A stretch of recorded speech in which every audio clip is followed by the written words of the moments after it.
Hello everyone, I'm Dalton Burdett. I'm Ryan Warner. And we are the Movie Nights. Well, some of them. If you were here, it's because you want to hear our unfiltered, uncensored thoughts and opinions about what is going on in the world of movies. We want to give a quick thank you to the Podcast City Network for hosting us on their website. We ask that you please visit podcastcitynetwork.net. I think that's it. I hope that's it. And you can see a list of amazing podcasts that they have, including the Movie Nights podcast. And if you're watching on YouTube, we thank you, and we ask that you please subscribe. And if you're listening on iTunes and SoundCloud, thank you for listening, but we also encourage you to watch and subscribe to the channel. We encourage all of you to follow us on social media, Facebook, at Movie Nights, Instagram and Twitter, at Nights_movie, because some bastard took the Movie Nights name. And with all that being said, I say we just get right into the show. Mr. Warner, how about you? Yeah, let's do it. All right, so I like the thing where you bring me the topics and then we discuss them. I think that's cool. Cool. Well, yeah, let's do it, man. So hit me with our first topic, boy. Right. Well, first things first, as always, we like to do box office reports for the weekend. Absolutely. Just off the top of your head, do you know what opened this weekend? Dumbo, right? Anything else? Remind me. Beach Bum. Oh, the Beach Bum! Matthew McConaughey. Really quick. Our great friend, a great friend of the Movie Nights, Christine Wallach, amazing actress, auditioned for the Beach Bum in this apartment. No kidding. Right over there, I shot her audition tape, and we sent kidding. it in, and she was auditioning for the role of Matthew McConaughey's daughter. That would be awesome. It would have been cool, but naturally they decided to go with a lesser actress, and because Christine's amazing, and we're gonna have to go see the movie with her because that would just be really fun. That's probably why that movie's sitting at a rotten score. Yeah, because they didn't cast her. Yeah. Yeah. Well, all right, but yeah, with those two movies, they learned their lesson. With those two movies opening up, do you know what took first place? I'm gonna assume Dumbo did. Okay. So yeah, Dumbo. I thought you were. No. I was just leaving it right there. All right. Leaving it right there. So yeah, Dumbo opened up at number 1, making 45, almost pushing that 46 million mark. It made 45,900. And that's domestic? Yeah. Oof. Yeah. Big oof. That is numbers. I mean, it's not horrific, but yeah. It's not good. Do you have the budget up by chance? I can pull it up real quick. Yeah. Hopefully, if Box Office Mojo has it. Because sometimes they don't it's 50-50 real quick. Oh boy, I'm gonna go on IMDb real quick. Okay, or just Google it. Maybe something will pop up. I ask the important questions. So opening weekend made $45.9 million. Yeah. The budget for this movie was $170 million. $170 million. Oh, that's not good. That's to not put that very in good. perspective, Avengers Infinity War was made for $150 million. No, that movie was made for like $300 million. Oh, was it? Yeah. Are we gonna do this again? Just Google Infinity War budget. Because I know Age of Ultron was made for $250. Is that what Why do you always get these numbers confused? Dude, numbers are hard. Oh yeah, so Infinity War budget was $321 million. Okay. So, I'm not good with numbers, clearly. Okay, how about this? Deadpool 2's budget was made for $110 million. Yes. That's better. Ragnarok was made for $180. Dude, numbers are fascinating. Yeah, no, but I think the real takeaway is it may have gotten first place, but that those are not the numbers that Disney was hoping for. It's definitely not going to have the kind of legs it needs to make that money. With all the competition coming out, no way. No. And I think that the negative review it's at like a 50-something around Tomatoes, so it's pretty split. But I think that non-fresh tomato hurt the box office, not significantly, but I think it hurt it a little bit. Yeah. And yeah, that just sucks because it's not horrific numbers. Like if this opened at 20, that'd be bad. That'd be real bad. But almost 50 million. I mean, it could have been worse, but they definitely hoped for more because they're not going to see. It's going to take the average drop, and it's not going to make much after that. Nope. Hopefully, it'll maybe get its production budget back, but that's not even a positive return though. No, it's going to be rough for Dumbo. Yep. But second place was us, naturally. Nice. Making $33 million. What percent drop did it take? 53. That's normal. Okay, so it's not quite get out legs at least yet. If it stays in the 50s drop continually, then it'll have some legs. Yeah. Third place was Captain Marvel, with $20 million. Fourth place was Unplanned, which I think was also opened up this weekend. Yeah. Made $6 million. Mm-hmm. And then 5 Feet Apart came in at number 5, making $6 more million. Oh, good for them. Yeah, it's a small budget movie, so they definitely made their money back. Yeah. But Beach Bum opened up at 10th. With how much? $1.7 million. Yeah. I'm sure the budget wasn't that big, but still, that's no I bueno. wonder if they have it listed. Mm-hmm. They're probably not gonna have it listed because it's opening weekend. Yeah. Nope. All right, I don't want to look up the budget for that. Do me a favor. Yeah. Will you click on Captain Marvel and see what its worldwide total's at? I want to see how close it is to $1 billion. Yeah. Do you have a number you want to give me about how close? All right, I'll give you. It's within $15 million. It's within 15. Oh, it's so close. It's within $15 million. 990. You think it's at 990? Yeah. 992. Oh, it's within 8. Within 8, so it's gonna cross the billion next week. Yeah. Next week when we do this podcast, we'll be telling you it broke $1 billion. And that is still amazing, but I'm not going to get into that whole speech where we spend 20 minutes on it again. Yeah, for sure. But that was fun. But yeah, so I just wanted to talk about the top 5, and then Beach Bum coming in at 10th, which is not looking good, but I don't know what the budget was, so I don't know. Yeah. But the first story I want to talk about, which I originally saw on Collider. Okay. And Collider is reporting that Cillian Murphy has joined the cast for Get Out 2. Or not Get Out 2, A Quiet Place 2. Oh. Hollywood Reporter is saying that he's in talks. Okay. So... But it's looking like that Cillian Murphy is going to be in A Quiet Place 2. It's looking to be going towards that path. Correct, yeah. Okay. Now... I see. Obviously not much has been talked about this film because it's still in pre-production. John Krasinski is still writing the script. They're looking to shoot in the summertime. The only thing that's being reported about Cillian Murphy's role, it says this: details on the plot are being kept in a very quiet place, but sources say that Murphy will play a man with mysterious intentions who joins the family unit. So the whole cast is coming back: Emily Blunt, the 2 kids, not John Krasinski. Oh, rip that boy. Spoilers. But yeah, so the 3 are coming back with Cillian Murphy joining the cast. Yeah. So with that description, what do you take away from it? I'm curious. Obviously, my initial theory would be like he's like some homeless guy that they find and they take him in, and like the movie's about like, should we trust this guy? What the hell's going on? Turns out to be kind of an asshole. I hope that it's not Emily Blunt finding a new love interest, although could easily be it. And if they do it right, it's not going to make me upset. Like, I hate when people like have expectations for a movie and when they don't do exactly what they want, they're like, it sucked. Bothers me. I have full faith in John Krasinski because he's coming back to write and direct, and I feel like whatever story they have is going to be a good one. And I think Cillian Murphy is such a talented actor, and I love him in everything I see him in. Mm-hmm. So it's never a bad idea to add talent. Mm-hmm. So I'm really looking forward to what he can do in A Quiet Place 2. Because he's done horror before. He did Wes Craven's Red Eye, which I think Rachel McAdams is in it too. I'm not sure, but he's done horror before, so it's not an unprecedented move for him. Yeah, and I agree. I'm really looking forward towards this. I think he's a phenomenal actor. Something that he's in, which is Peaky Blinders. I don't know if you've had a chance to watch that, but I absolutely love that show, and he's fantastic in it. But I can't say I've seen him in a lot of movies. Obviously, I've seen him in all the Nolan stuff, so the Batman trilogy, and then Dunkirk. And I thought he did well with what he was given there. And then also in 28 Days Later, I saw him in that, and he was fantastic in it. Mm-hmm. So it doesn't surprise me that he's like this mysterious guy, because I mean, in 28 Days Later, he was kind of mysterious, but you found out like through different things or whatever. Yeah.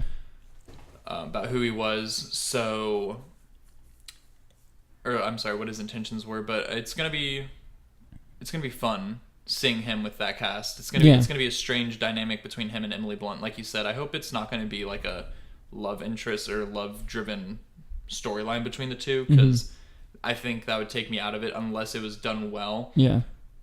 I mean, I'm just not a big fan of like movies that have a love interest and it's driven by that. But that's just my personal say in it. Yeah. But it'll be nice to see him in it. Yeah, no, I agree. What you got next for me, dude? You like Toy Story? I love Toy Story. Well, I have some good news for you. Lay it on me. Oh, I'm going to give you some bad news first. Don Rickles died. Yeah, unfortunately, he did pass away last year. The voice of Mr. Potato Head. Yes. However, the family reached out to Disney and Pixar, and they were like, hey, we authorize you to use some of his unused footage or unused recordings for Toy Story 4, because whenever they started it, he signed on, but never had a chance to actually record his lines. But now they're going through, I think I read somewhere that they went through 25 years of everything he did from Toy Story 1, 2, 3, games. Everything he had with that character, they went through 25 years worth of it. And now they have him as Mr. Potato Head in Toy Story 4. That's incredible. That is so awesome to hear. Because he, that is an iconic voice when you think about it. And it'd be hard to picture anyone else voicing Mr. Potato Head. And I'm really glad that they put in the work to do that, because they didn't have to. They could have easily told the family no. And I think it's Entertainment Weekly who did something like this. Like, it might have been an interview with one of the producers or something.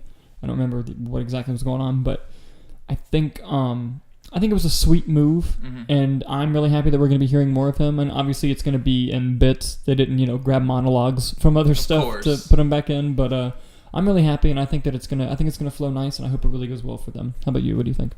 Yeah, no, it's going to be awesome. I'm like you. I'm glad that they were able to do this, and they took their time going through 25 years worth of stuff that he did, rather than just because it would have been way easier just to hire an impersonator, have him, really practice, running the lines till he sounded like him. And I'm glad that they didn't do that, because in this way they're able to honor his memory and honor, one of his more iconic characters, especially with someone that we all grew up with in Mr. Potato Head. Yeah. So it'll be nice that they're honoring him and his character. So I'm super happy to see that. I'm happy about that too. What you got next for me, dude? Yeah. So this one's coming out of Hollywood Reporter. Okay. Angelina Jolie is in talks to make Marvel debut with the Eternals. Now I'm going to be frank with you. I don't know what the Eternals are. Okay. I think Angelina Jolie is a phenomenal actress. So do I. Academy Award winner. She has to be good. Yeah, she's a good filmmaker too. Do you know anything about the Eternals that you could shed some light on this? Or what are your thoughts on it? Or what are you looking forward towards? I don't have deep knowledge on the Eternals. What I know is that they're a very important part of the cosmic world of Marvel. And I know that they're similar to Celestials. And I think their origin stories might have something to do with each other, but I'm not sure. But they're very much just beings that were created to be, better than humans, better than a lot of other species. And the fact that, it doesn't say what role she's going to play, but the fact that Angelina Jolie is thinking about joining the cast, I think not only goes to show that Marvel's really good at getting people that are great at what they do, but I also think it really goes to show that more famous people are starting to pay attention to them. They were at the Oscars last year, and every year they significantly bring on another big name, and people being like, hey, they're running a machine, and it's going great. So I think that it's awesome to see that Marvel is bringing in people like Angelina Jolie, because now other people who wouldn't have done it before are seeing Angelina Jolie do this and being like, wow, if she's going to do something like this, maybe I can come over and do something with Marvel. And like you said, she's a phenomenal actress. I love her in the movie Changeling that was directed by Clint Eastwood. I think that that's her best performance, and she didn't even win her Academy Award for that, I don't think. And yeah, but I'm really looking forward to her in this movie. And I don't know when the movie's going to shoot. I don't know when it's going to come out on their slate. I'm sure it'll be announced soon after Spider-Man Far From Home. But I'm really looking forward to the movie, and I'm looking forward to seeing her in it, hopefully. What about you? Yeah, no, I agree with everything you said. And it's going to be interesting because if they're these cosmic beings, then they're definitely shifting their attention from more Earth-grounded stuff to being more cosmic, with the Guardians. And who knows what the MCU looks like after Endgame? We don't know yet. Exactly, yeah. Because originally, I can't remember if you told me this or if I found it somewhere, that Guardians 3 was originally going to be the one that kicked off the cosmic universe, because Kevin Feige just recently came out and said from Iron Man 1 to, is it Endgame or Infinity War, that I guess it'd be Endgame, that is the Infinity Saga. Yeah. That's what he's calling it. Mm-hmm. So with him saying that, it kind of makes me feel like that's the end of, like, not an era, but like end of, I don't know how to say this, but they're taking it in a new direction, basically, is what I'm getting at. Uh-huh. So with them going more cosmic, it's going to be fun to see this, because it's going to be like new territory for them. Mm-hmm. You know, it's going to be more Guardians feel, and it's going to be more space battle. Yeah, and it was smart because they needed to build an audience before they went too wacky. Exactly. And I like that they slowly went wacky. Like over the course of years, they just kind of went like this with the wackiness. Mm-hmm. And I think it was a smart move by them, because I think it's going to work out in their favor wonderfully. Yeah, no, I still view Guardians as like, hey, let's have a talking tree and a talking raccoon as best friends and see if this does well. And you're going to go watch it because we're Marvel. Exactly. Yeah. So that's definitely the direction they're headed in, which I'm looking forward towards. Yeah, same. Like you said, they're a machine. They're doing nothing but good things. So I'm also curious to see who else is going to join the Marvel machine, you know? Yeah, it's also the first time I've ever heard the phrase looking forward towards. Really? Do you realize that you said that? I'm looking forward towards it? No, you said I'm looking forward towards. Oh, did I not say it? Moving on. You know, there's been a lot of news coming out lately about James Gunn. Yeah. You know, being fired from Guardians. And we've covered it a lot on the show. Yeah. You know, check out old podcasts for that. Mm-hmm. But just kind of quick synopsis. Okay. Fired from Marvel, hired at DC to make whatever movie he wanted. Mm-hmm. Wanted to make Suicide Squad. They called it... They didn't know if they were going to call it a reboot. Or, no, it was being rebooted. Like early reports were saying, hey, it's like a total reboot. And then they were like, well, Margot Robbie and Will Smith are coming back. Mm-hmm. Like, well... Not Will Smith, yeah, but Deadshot's coming back. But Harley Quinn and Margot Robbie's still in it. Yeah. And then the producer recently, I think Charles Roven came out and recently said, no, this is a reboot. We don't even call it Suicide Squad 2. We call it The Suicide Squad. Mm-hmm. Well, now you can add more murky stuff to the water and explain why. Yeah, so Jai Courtney says Captain Boomerang will return in The Suicide Squad. And that he will be Captain Boomerang. He will be Captain Boomerang. I don't know who broke the story, but I'm just reading Collider's article. Okay. So what are your thoughts on Captain Boomerang in the first Suicide Squad? What should we expect from the second one with him coming back with Margot Robbie and Deadshot? It's not going to be Will Smith, but like kind of what are your thoughts on him coming back as the third character to come back? I'm actually super stoked he's coming back. I loved Jai Courtney in the first Suicide Squad as Captain Boomerang, and he's usually known for not doing so well in big movies. So if the best part of your movie is Jai Courtney, maybe there was something wrong with the movie, maybe. But honestly, I'm just glad he's coming back, and I'm glad that he's excited about coming back, because in an interview he seemed like, hey, no, I'm coming back. We're gonna do it again. And I'm glad that James Gunn is keeping him, because I feel like of all the characters, he's a wacky guy. He just uses fucking boomerangs. And I feel like James Gunn was like, yeah, he's staying. And I'm really glad to just see be able to English is hard. I'm just very glad to be able to see Captain Boomerang come back and be in this movie again. I'm losing all my sentences. This is insanity. I'm gonna try again. Ready? I'm happy Jai Courtney's coming back. How about you? Not gonna lie, I don't think he left a big impression on me, because I don't really remember much about his character other than he was like obsessed with the stuffed unicorn or something. That was funny. Yeah. But I mean, cool. I mean, he must have done something well enough for James Gunn to be like, he's staying as well. Mm-hmm. Like, I want Jai Courtney as Captain Boomerang back. So while he may have not left, or I may not have left the movie with anything regarding that character, James Gunn definitely sees potential in that character that he can work with, and I trust James Gunn. I haven't seen anything bad he's put out yet, so if he has faith in it, I have faith in it. So, I mean, that's kind of where I stand at it. Not excited, not unexcited, but Yeah. looking forward towards it. Looking for it. Shouldn't it be looking forward to it, though? English is hard. Where are you getting towards it? Looking forward towards it. I don't know. It's just something I've always said growing up. Really? Yeah. Interesting. Yeah. So it just kind of stuck with me. I don't know. Could be wrong. Could be right. Who's to say? Let us know. Let us know if what he's saying is completely wrong, or if I'm just being a dick. I need to know. Yeah. So please let us know in the comments. But yeah. Do we have any other stories today, dude? That was it. I mean, box office, Cillian Murphy, Toy Story 4, Angelina Jolie, and then now Jai Courtney. Anything you want to talk about? Right before the show started, we watched a trailer. We did. Tell us about the trailer that we watched.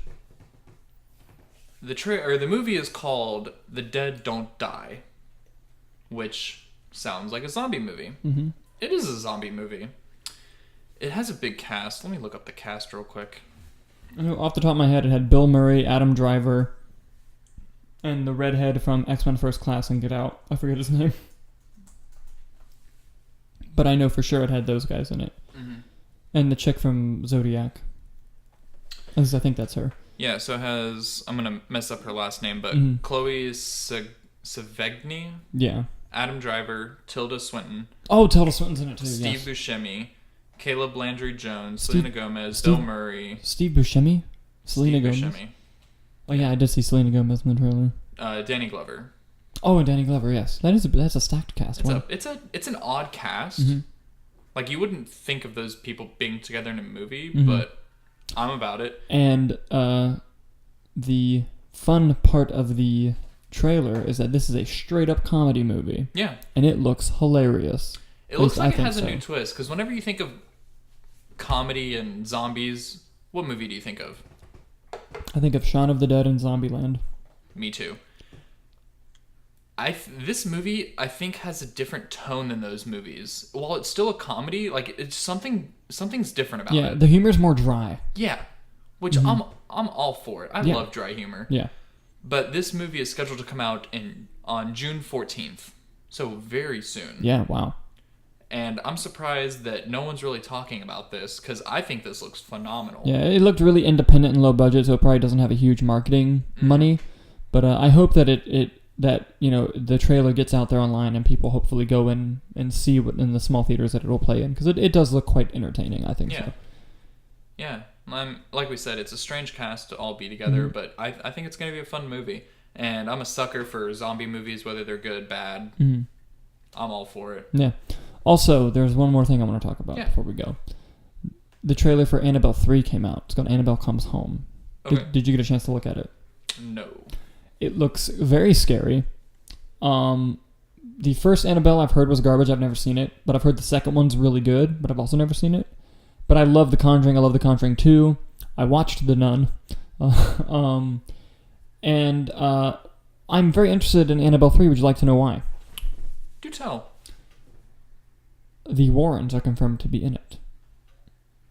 Just like at the end of The Nun?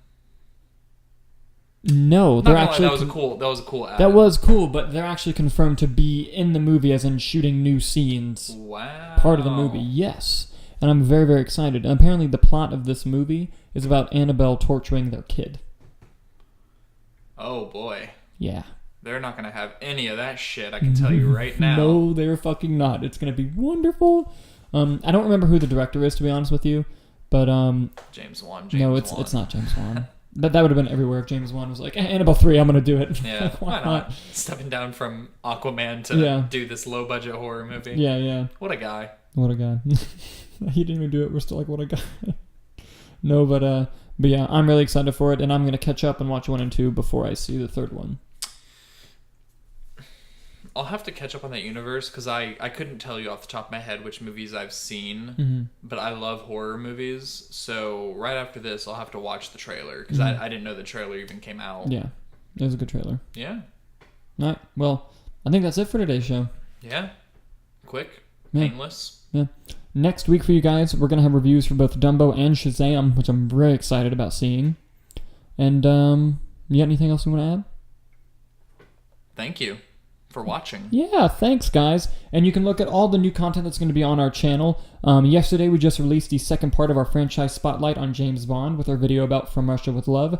Today, you're going to be watching the podcast, and Wednesday, Thursday, and Friday will be new videos for you as well. And also, the movie of the week this week is going to be Wind River, the 2017 film. And if you have questions that you'd like to be... If you have questions that you would like to be seen in our video at the end of the week, go to our social medias and just tweet us, comment on one of our photos, and we will make sure your question gets included in the next video. And I think that's it, Ryan. Yeah, but real quick, where can they find Wind River if they want to watch it? Wind River is streaming on Netflix, and hopefully a lot of you have that streaming service. And it might be on other ones, but I know for sure it's on Netflix. Yeah. Well, I think that does it for this week's episode. Yeah. Thank you guys so much for watching, and we'll see you next week. Goodbye.